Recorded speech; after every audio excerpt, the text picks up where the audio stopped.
Can, we lead with women's stories. We interview women from all over the world to lead with their stories, be role models and mentors for others. And I'm really excited to talk to Louisa Hutchison today. Louisa, welcome to She Can.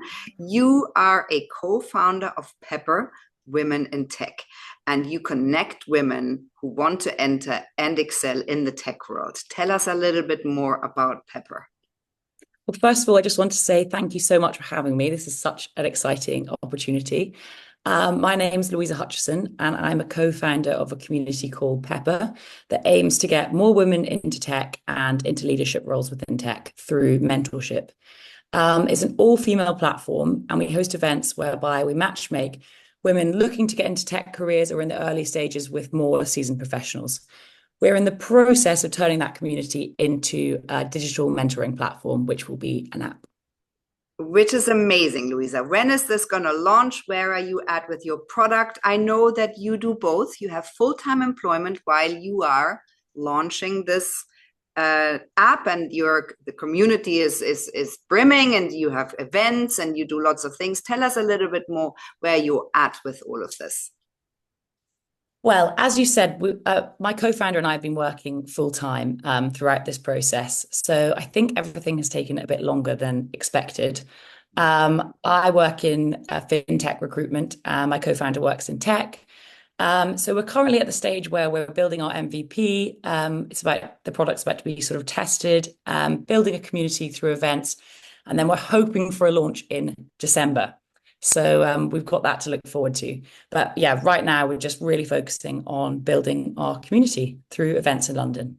Louisa, so tell us your whys. Why are you setting up Pepr? You obviously ended up working in the tech industry. Tell us a little bit about your pivotal points and how you got there. So I have known my co-founder Maisie my whole life. And I would say we've always had an entrepreneurial streak in us. We both grew up in rural Scotland on separate sides of a field. And every day after school, we'd run across the field, meet up together, and we'd try and plan a business idea together. So some of these business ideas were a little bit immoral when we were 8. We used to steal our parents' wine, water it, drown it down, and try and sell it back to them. So we have kind of improved since then. I'm 23 years old, and I graduated in May of last year.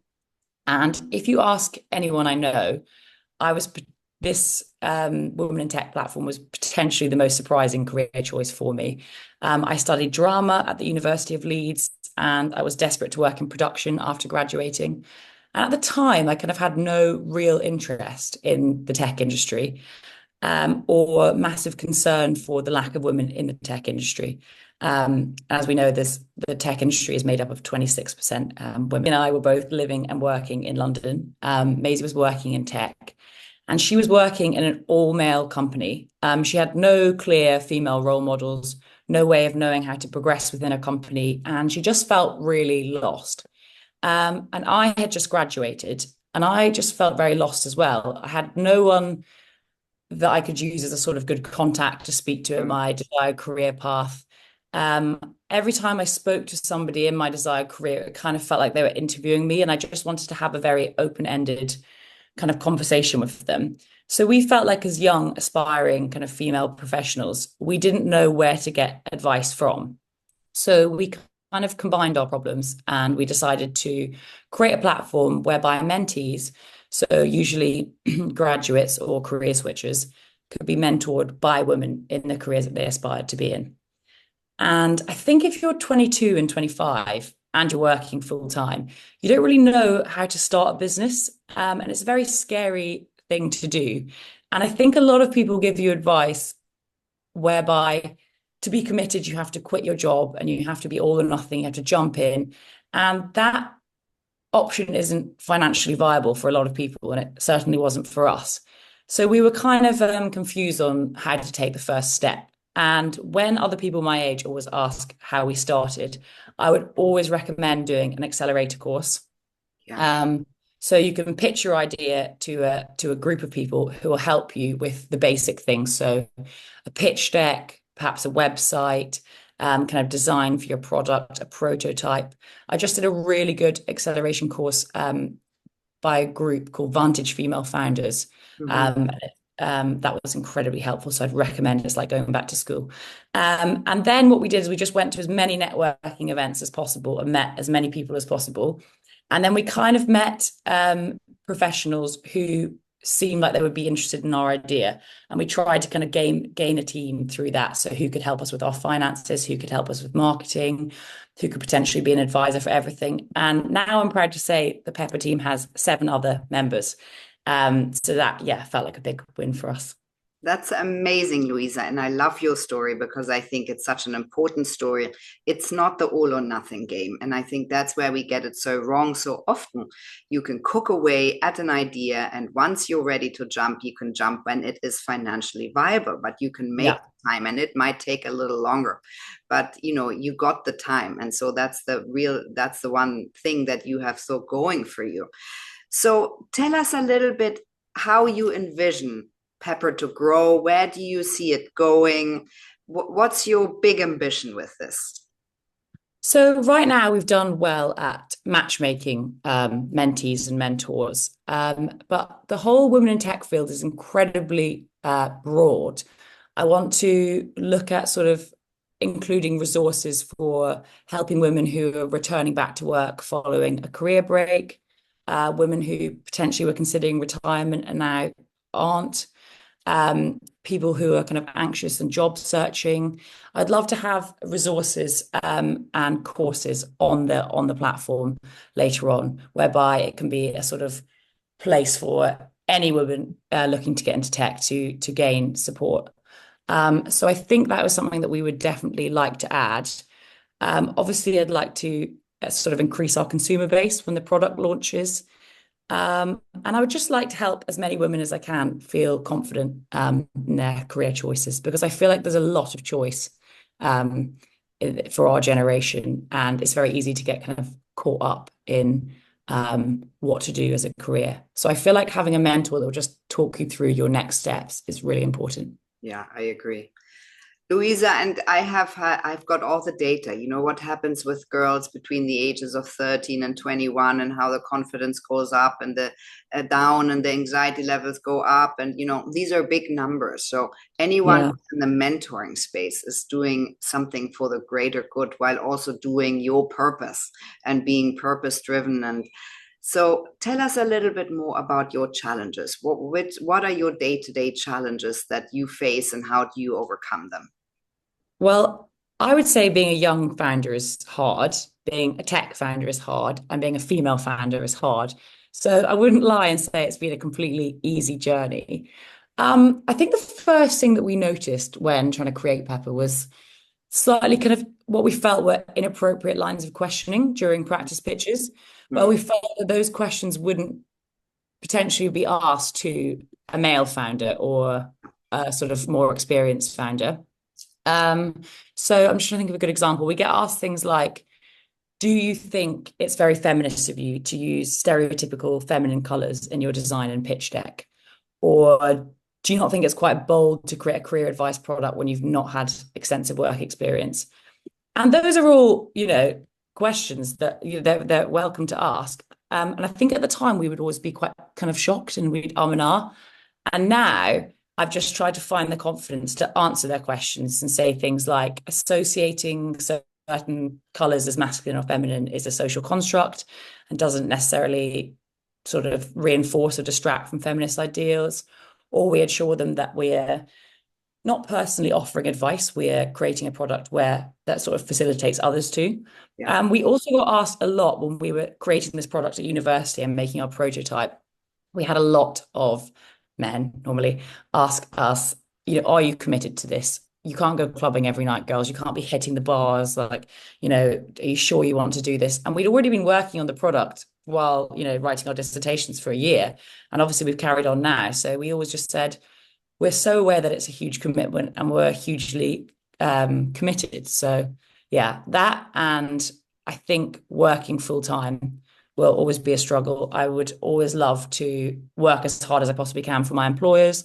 And that's the same with my co-founders. So we very much worked not within our working hours. So that might be sort of squashing in a meeting and having dinner with people on our team, or Zooming someone at a bizarre time of day, or anything like that. I feel like you can make it work. Everybody says, how do you find the time? But I feel like in the hours that you'd usually be watching TV after work, that's when you can just pick away at doing little bits to start your own business. Yeah, which I love, which is also a great tip. So, Louisa, what do you feel are your qualities that are inherently yours that really serve you with this every day? I mean, you obviously have ambition and drive. What else would you say you can identify with that's really a quality you have that is great for you right now? Well, naturally, I'm actually quite an anxious person. So this process has made me feel incredibly brave and kind of identify as a brave person. I feel like I always really appreciate my softer skills. Like I feel like I'm a good negotiator. I always try and keep a sense of humor in everything that I do. And I'm just really determined to make people kind of realize their potential. So give us some top tips, Louisa. Give us some top tips to young girls or women who are out there who have an idea, they want to run with it. What would you tell them? Okay, I would say I actually love this question because I feel like I've been trying to suck in lots of knowledge from everybody recently. Don't take advice from people whose lives you don't want. Everyone's going to have an opinion on your idea when you're starting a business. If you perhaps wouldn't take the same career path as them, don't worry about their advice too much if they don't like your product. Um, our advisors always say to us, not everyone you don't get on with everybody in your social life. And it's the same with business relationships. If you're pitching to somebody and they perhaps don't like your idea, or you can tell there's a bit of sort of anti-chemistry between you and them, that's okay. They're perhaps not your best sort of business partner, and you should move on. And my favorite one is if you don't ask for something, you don't get it. Yeah, I love that. Louisa, so what are you hoping to achieve by your story being out there? What is important about your story, do you feel? Well, on a personal level, a couple of years ago, I would have never thought it was possible to call myself a tech founder. I have a drama degree. I worked in production. I never in a million years, if you told my 15-year-old self, thought I would be in this position. So I think you can always use your skills, mine are sort of sales and recruitment and negotiation, basis of tech, and take them and you can use them to work in whatever industry you wish. So if you would like a job in a specific industry, you don't think it's suited to you, just look at what is out there. Because I didn't think this was ever going to be possible for me either. Um, could I elaborate there at all? Yeah, absolutely. Go for it. Could you just re-ask the question? Because I had another really good answer. Well, why do you feel your story is important to be out there? What are you hoping it would achieve? I just think I'd also really hope for other young female founders to start ideas. We used to attend women in tech events and watch people speak on panels and look at each other and think we could never ever do that. We could never speak on a panel. We could never host an event. And now we do it sort of bi-weekly and we love it. And we've built a good community and we can all speak to each other. So I just think start working on your idea, start attending events, potentially start hosting them. Because we did, and I'm incredibly grateful that we did, and we were brave enough to. Louisa, so tell us about your sort of immediate plans, goals that you're working towards. You want to have this app on the market by Christmas. What are your plans for the next year or two? So we're, as I said, yeah, building our MVP. We'd love to have it launched, our app by Christmas. I obviously want people to use it. I obviously want it to make as many women as we can feel confident. And I'd love it to be a real great source of material, like I said earlier. I would love to partner with more companies. So pre-launch, we've partnered with 4 companies so far. Our next partner, who we've got an event with on the 2nd of October, is Settle Investments, which is part of Octopus Energy Group. And they have always been my sort of dream partner. So I'm very excited. So I think, yeah, build the community out, build up our mentor base, our mentee base, partner with as many companies as we can, and help as many women as we can. Louisa, I'm so excited to get your story out there. It's a brilliant story. It's an unlikely story. It's a brilliant story. It shows you how life isn't linear. And if you study something, that's not necessarily where you're going to end up. And it gives a lot of freedom, your story, I think, to young girls to choose things that aren't necessarily going to end up in that field. And I'm really excited for your product. And I'm very excited for you to bring about change and encourage girls and women to be in the tech industry, which is still a heavily male dominated area. Well, thank you so much for having me. I really enjoyed the conversation.